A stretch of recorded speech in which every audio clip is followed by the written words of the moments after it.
Hello नमस्कार दोस्तों, सभी का स्वागत है मैथ मैजिक क्लासेस में। मैं हूं दिनेश कुमार। आज हम सब लोग मिल करके डिस्कस करेंगे जो ट्रायंगल्स होता है। ट्रायंगल्स क्या होता है कि जो तीन भुजाओं से घिरी हुई आकृति क्या होता है, ट्रायंगल्स कह जाता है। जिसका क्या है, तीन भुजाओं से घिरी हुई आकृति। जैसे एक ये भुजा है, एक ये भुजा है और एक नीचे की भुजा है। इससे घिरी हुई आकृति को क्या बोलते हैं, ट्रायंगल्स बोलते हैं। तीन भुजाओं से घिरी हुई आकृति को क्या बोलते हैं, ट्रायंगल्स बोलते हैं। वो कैसी आकृति होनी चाहिए, वो क्या होना चाहिए, ना उसकी मोटाई होनी चाहिए, ठीक है, मोटाई उसकी कुछ नहीं होनी चाहिए। क्या होती, समतल आकृति होनी चाहिए। ऐसी आकृति जिसकी तीन भुजाएं हो और क्या हो, वो समतल आकृति हो, उसे क्या बोलते हैं, ट्रायंगल्स बोलते हैं। उसी के बारे में हम यहाँ पे डिस्कस करेंगे, क्योंकि इससे रिलेटेड बहुत सारे क्वेश्चन पूछे जाते हैं। जितने भी कम्पिटिटिव एग्जाम हुए, चाहे टेट हो, सीटेट है या पेट हो, इस तरीके के जैसे KVS का एग्जाम चल रहा है, उसमें भी हमारे क्या है, मैथ पूछी जाती है। क्योंकि ट्रायंगल से कुछ ना कुछ क्वेश्चन पूछे ही जाते हैं। एक नंबर तो पक्का है हर टॉपिक में, मतलब हर ही एग्जाम में एक नंबर ट्रायंगल से पूछा जाता है। उसके बारे में हम बेसिक से लेकर के एडवांस लेवल तक यहाँ पे डिस्कस करेंगे कि क्या होता है ट्रायंगल्स और कितने प्रकार के होते हैं, उसको किस तरीके से सॉल्व करते हैं, उसकी परिमाप कैसे निकालते हैं, क्षेत्रफल कैसे निकालते हैं, कौन कौन से फार्मूले होते हैं, उसके बारे में हम यहाँ पर डिस्कस करेंगे। तो यहाँ पे देखेंगे कि सबसे पहले क्या है, ट्रायंगल्स। ट्रायंगल्स क्या होता है कि तीन भुजाओं से घिरी हुई आकृति को क्या बोलते हैं, ट्रायंगल्स बोलते हैं। वो आकृति कैसी होनी चाहिए, समतल होनी चाहिए।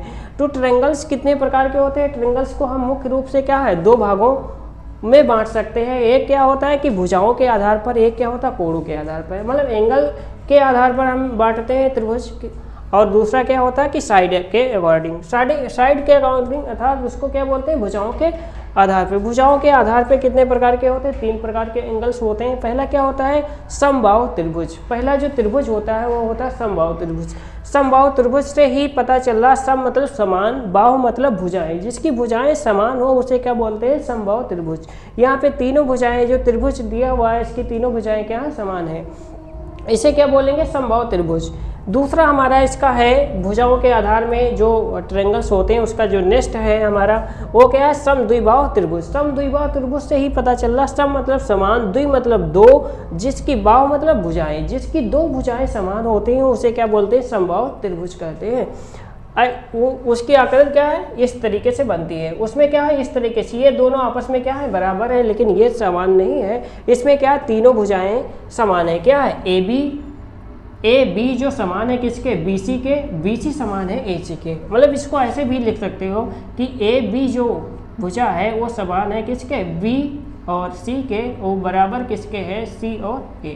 इस तरीके से लिख सकते हैं। लेकिन इसमें क्या लिख सकते हैं, इसमें इसका A मान लेते हैं, इसको B मान लेते हैं, इसको C मान लेते हैं। तो हमारी जो भुजाएं हो जाएंगी A और C, AC बराबर हो जाएगी B और C के, AC बराबर हो जाएगी BC के।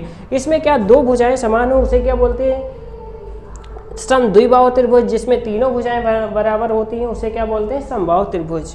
अगला जो नेक्स्ट है हमारा प्रकार किसका, त्रिभुज का, उसे है विषमबाहु त्रिभुज। विषम का मतलब कोई भी भुजाएं बराबर ना हो, जिसकी कोई भी भुजाएं ना बराबर हो, ना ये मान लेते हैं 2 सेंटीमीटर है तो ये 1 सेंटीमीटर है, ये कितना है 0.5 सेंटीमीटर। इस तरीके से क्या होता है कि इसकी तीनों भुजाएं क्या समान नहीं है, उसे क्या बोलते हैं, विषमबाहु त्रिभुज। जिसकी दो भुजाएं समान होती है समबाहु त्रिभुज, जिसकी तीनों भुजाएं समान होती है उसे क्या बोलते हैं, समबाहु त्रिभुज बोलते हैं। फिर ये क्या है, ये हमारे भुजाओं के आधार पे था। अगला है हमारा कोणों के आधार पर भी डिवाइड किया गया है। कोणों के आधार पे भी मुख्य रूप से कितने प्रकार के होते हैं, तीन प्रकार के होते हैं त्रिभुज। पहला जो त्रिभुज होता है वो समकोण त्रिभुज। समकोण त्रिभुज, समकोण का मतलब होता है 90 डिग्री, मतलब जिसका एक एंगल कितना होना चाहिए, 90 डिग्री होना ही चाहिए, उसे क्या बोलेंगे, समकोण त्रिभुज। ये हमारा पर यहाँ पे एग्जाम्पल के रूप में त्रिभुज बना हुआ है। इसमें क्या है, भुजाएं से मतलब नहीं है कि भुजाएं बराबर हैं कि नहीं बराबर है, इससे मतलब नहीं है।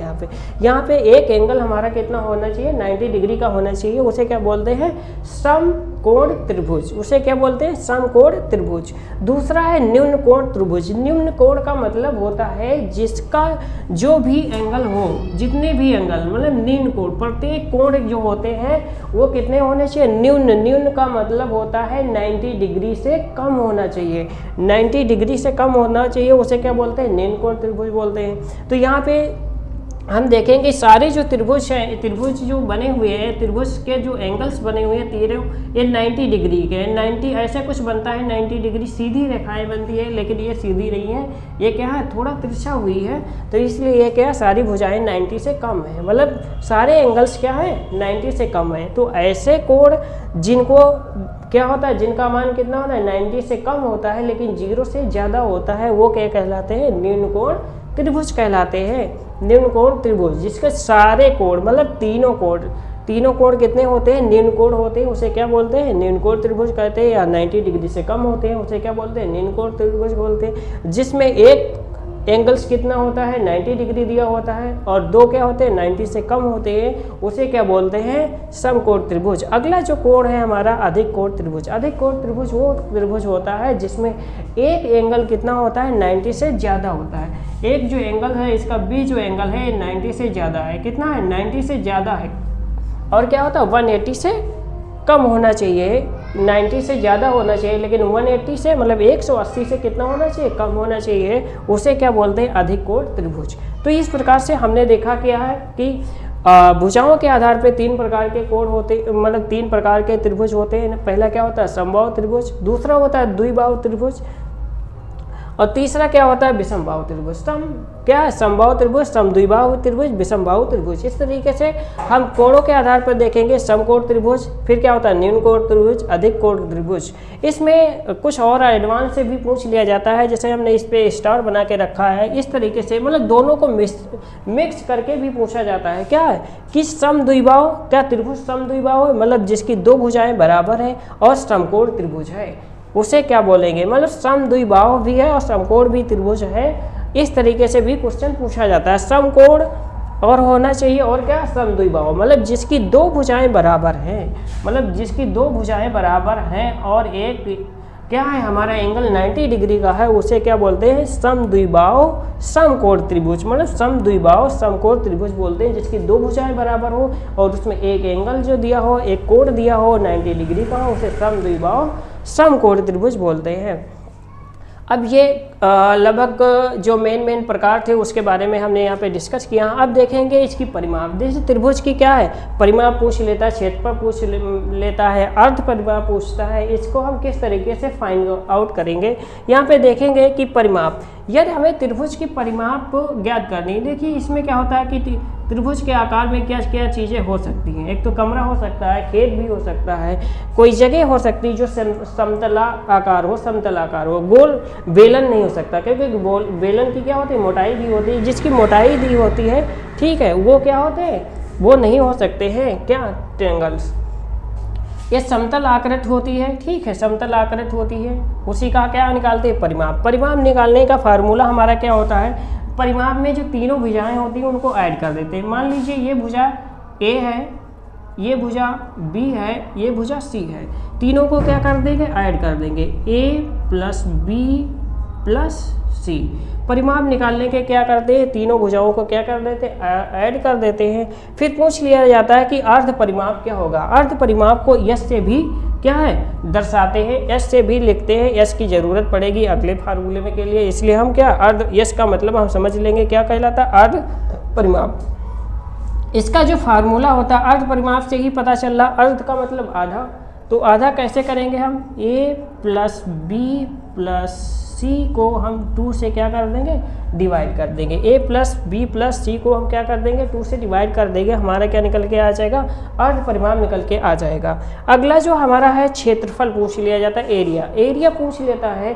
तो एरिया निकालने के लिए क्या करते हैं हम, यहाँ पे 1/2 आधार गुणे ऊंचाई, आधार गुणे ऊंचाई, ये वाला फार्मूला लगाते हैं, आधार गुणे ऊंचाई, 1/2 आधार गुणे ऊंचाई। इस तरीके से फार्मूला का यूज करते हैं जिससे हम एरिया निकालते हैं। एरिया का मतलब क्षेत्रफल।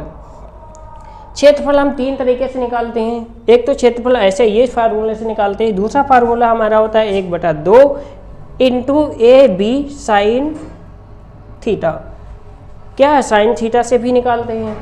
और इसका नेक्स्ट जो प्रकार होता है क्षेत्रफल निकालने का, S minus 1 S minus B S minus C under root में, अंडर रूट में इसको हीरोइंस फार्मूला भी बोलते हैं। क्योंकि इसको हीरोइंस फार्मूला के नाम से भी जाना जाता है। तो इस तरीके से क्या है कि त्रिभुज कितने प्रकार के होते हैं और उन के बारे में डिस्कस किया, कैसे पहचानेंगे भुजाओं के आधार पे और कैसे पहचानेंगे कोणों के आधार पे यहाँ पे त्रिभुज कितने प्रकार के होते हैं और उसके फार्मूले के बारे में हम डिस्कस किए हैं।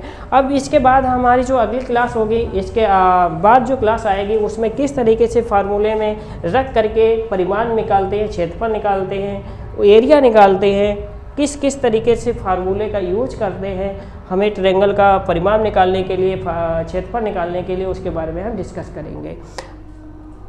धन्यवाद।